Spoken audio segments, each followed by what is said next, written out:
The Art of War, Chapter 4. And by the way, this translation is by John Minford, and it's The Art of War, published by Penguin Books.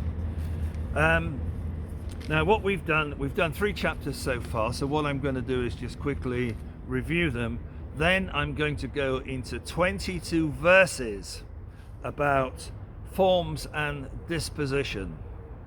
22 verses. Now that's really 22 separate points, but they do merge into one another. And I'm going to go through them swiftly as a poetry rather than dwelling on them. At least that's what I hope I'm going to do.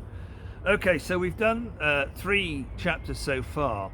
The first chapter of The Art of War is the making of plans, which is about calculations in the temple. The second chapter is about the waging of war, and one key point that the text makes is to prize victory, not a protracted campaign. And the third chapter was about the strategic offensive, which can be summarized as know the enemy, know yourself, and victory is never in doubt. Okay, so the 22 chapters are: Master Sun said, of old, the skillful warrior first ensured his own invulnerability, then he waited for the enemy's vulnerability. Invulnerability rests with self, vulnerability with the enemy. The skillful warrior can achieve his own invulnerability, but he can never bring about the enemy's vulnerability. Hence the saying, one can know victory and yet not achieve it. Invulnerability is defense. Vulnerability is attack. Defense implies lack. Attack implies abundance.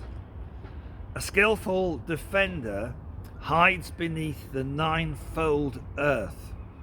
A skillful attacker moves above the ninefold heaven.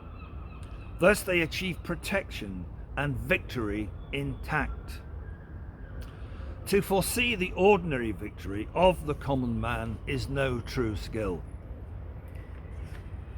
To be victorious in battle and to be acclaimed for one's skill is no true skill. To lift autumn fir is no strength. To see sun and moon is no perception. To hear thunder is no quickness of hearing. The skillful warrior of old won easy victories. The victories of the skillful warrior are not extraordinary victories. They bring neither fame for wisdom nor merit for valor. His victories are flawless.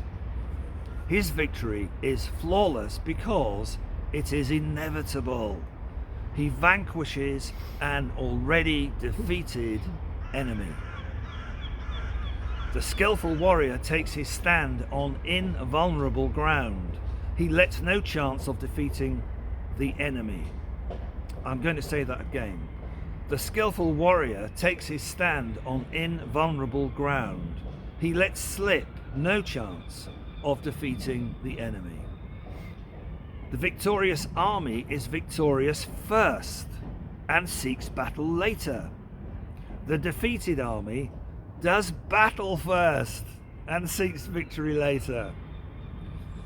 The skillful strategist cultivates the way and preserves the law. Thus he is master of victory and defeat. In war, there are 5 steps: measurement, estimation, calculation, comparison, victory. Each determines, say that again. Earth determines measurement. Measurement determines estimation. Estimation determines calculation. Calculation determines comparison. Comparison determines victory. A victorious army is like a pound weight in the scale against a grain. A defeated army is like a grain in the scale against a pound weight. A victorious army is like pent-up water crashing 1,000 fathoms into a gorge. This is all a matter of forms and dispositions. Great, so if you like this stuff, they like this Sun Tzu, The Art of War, Penguin Books, translated by John Minford, then please subscribe and press the like button for more.